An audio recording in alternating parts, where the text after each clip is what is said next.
come back upon the Egyptians, upon their chariots and chariot drivers. So Moses stretched out his hand over the sea, and at dawn the sea returned to its normal depth. As the Egyptians fled before it, the Lord tossed the Egyptians into the sea.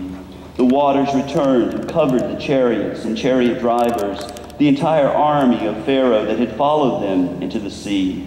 Not one of them remained.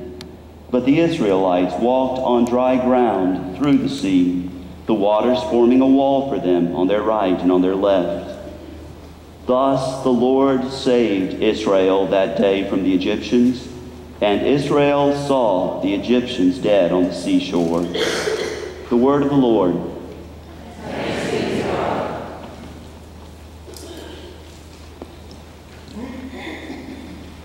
Now, obviously, with our reading today, we have skipped over the 10 terrible plagues that God inflicts upon the Egyptians because their god-king Pharaoh will not let God's chosen people, Israel, go free. What happens really becomes a competition to see who is really God and Lord. The God of this world, great Pharaoh, who represents the powers and principalities of this passing age, or the Lord God of the Israelites. Now we know there is no contest. Not really. But the people at the time had to wonder. I mean, Pharaoh seemed to hold all the cards. This I am who I am, I will be who I will be, had only this enslaved minority to worship him. Great Pharaoh and the gods he served ruled over the mightiest empire on the face of the earth. Yet when the angel of death struck the firstborn sons of Egypt and spared the Israelites, even great Pharaoh had to bow to a power greater than himself. Yet, even so, Pharaoh will not admit defeat. Fearful that his concessions to the Israelites will undermine his power, he changes his mind yet again and pursues the Israelites, determined to bring them back in chains. He will make them pay for this affront to his power. And that is where our story this morning begins. Israel is trapped between the approaching Egyptians and the sea. Now, probably the smaller Sea of Reeds, which is kind of on the way to the Holy Land, and not the Great Red Sea, but the Hebrew is not clear, and so we cannot be certain. Either way, the Israelites appear to be doomed. Then what happens next is one of the greatest events in all of the Bible. Indeed, the story of the Exodus, God delivering the Israelites from Egyptian bondage, is the seminal event in all of the Old Testament. Everything prior to it leads up to it, and everything after it will be informed by it and interpreted through it. The Exodus is, to the Old Testament, what Jesus' crucifixion and resurrection is to the New Testament, to Christianity. That lens through which all the rest of the story must be read to be understood properly. But, as with any history-altering event, there is more than one report of what has happened here. Many Bible scholars believe that the story told in the book of Exodus contains at least parts of three very distinct accounts. The oldest, not included in our reading this morning, but found in the very next chapter, chapter 15, is told in the songs of Moses and of Miriam. Sing to the Lord, for he has triumphed gloriously. Horse and rider he is thrown into the sea. Pharaoh's chariots and his army he cast into the sea. His picked officers were sunk in the waters. The flood covered them. They went down into the depths like a stone. Your right hand, O Lord, glorious in power. Your right hand, O Lord, shattered the enemy. Those may be among the oldest verses written in all the Bible. But notice, while they tell us what God did, they do not tell us how God did it. To learn that, we must listen to the two other accounts contained in our reading today. Well, actually, they're contained in the whole of chapter 14, and I just read part. But even so, you can get a flavor of them. You see, there are differences concerning the method which God used to effect his great rescue. Did God divide the sea and allow Israel to cross through the middle of it? Or did a strong east wind blow back the waters so that the lightly traveling Israelites could escape on foot along the exposed seashore, while the heavy Egyptian chariots became stuck in the miry, marshy mud and the waters returned? Did you notice? If you pay close attention, both stories are told side by side, and at places even interwoven. Now, it will be more clear if you go back home and read all of chapter 14, but even in the verses before you, you can see part of that. Now, according to what many believe to be the priestly tradition, the Lord God hardened the heart of Pharaoh so that he pursued the Israelites, because the Lord had a purpose in mind from the very outset to demonstrate God's power over the Egyptians. That is, to show Pharaoh once and for all who is really God. The massive walls of water, the devastating cataclysm of their collapse, are unmistakably miraculous intervention, showing the Lord alone is God. In what is probably the older version of the story, probably first written down in the time of King David, the heavy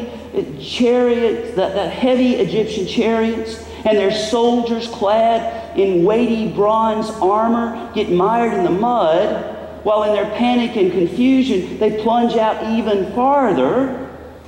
We could almost explain away Israel's great redemption with natural phenomena.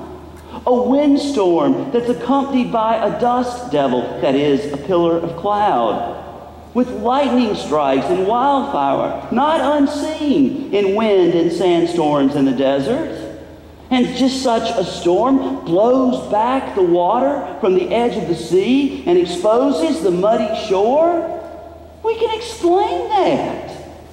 Except it happens at just the right time. Just when the Israelites needed to. That is, except that God did it. God did it. You see, both of these accounts, the walls of water or the strong east wind, both agree on this most important fact. God did it. God did it. Whether God acts to dramatically divide the sea like in Cecil B. DeMille production, or God acts through the agency of the strong east wind and then throws the enemy into a psychological panic, it is still God at work. Whether directly through Moses and his mighty staff, or through so-called natural phenomena, it is the Lord God of Israel that acts to save. And you know what? The same is true in our own lives. Whether God chooses to intervene in the miraculous or in the mundane, it is still God who saves. And this story reminds us we need to be attentive to both.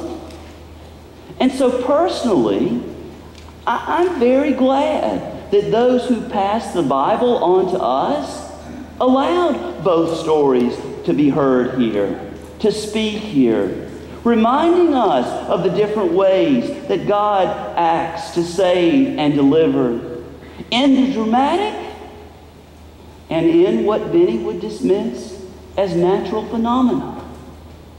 Yes, whether we can explain what happens to save, protect, and prosper us or not, faith calls us to see that it is God at work through our circumstances and sometimes beyond our circumstances, in the miraculous, but also in the mundane. It is God at work. That is what is ultimately important here. That is what makes the Exodus the Exodus. And why, for us Christians, this defining act of God's salvation for God's chosen people has to point us to Christ's resurrection and our own deliverance from death. Why? At Jesus' own transfiguration, when Jesus himself, accompanied together with Moses and Elijah, discussed his approaching passion and death, it is called literally his Exodus.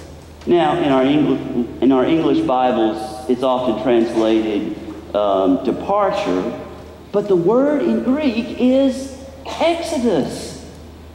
And that's not by accident. Just as God was working through Moses and through whatever forces of nature to deliver the Israelites, so God is at work in and through Jesus' death and resurrection to deliver all of humanity. A great new Exodus. Now, this defining intervention of God's deliverance through the sea, therefore, whether it be along its muddy margins or straight down the middle of a vast body of water, should always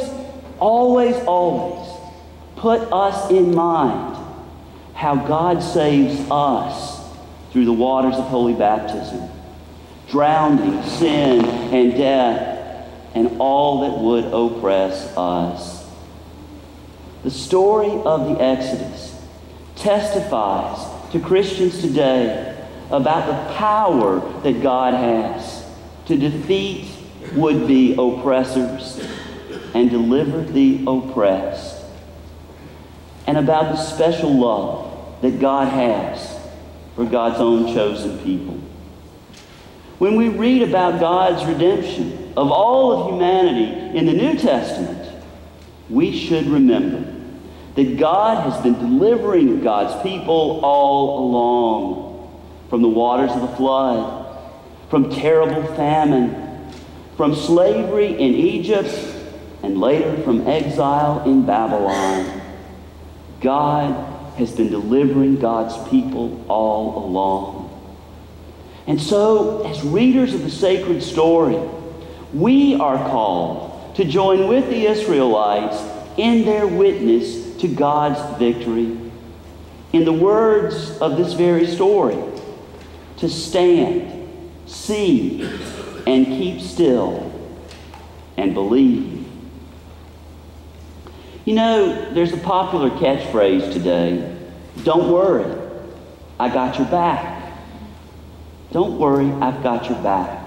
Now, spoken by a true friend, these words can mean an awful lot. Having someone to help support and cover our more vulnerable moments can be a real lifesaver. But then how much more awesome to see that the Lord God quite literally had Israel's back in this most treacherous moment of the Exodus.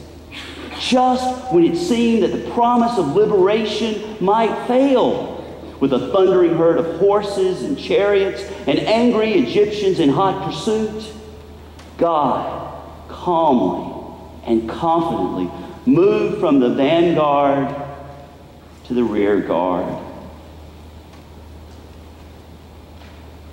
So then, whether looking to the cross or remembering this Exodus story, the message for all of us here has to simply be, keep trusting, people of God. Keep trusting. The Lord has got your back. Amen.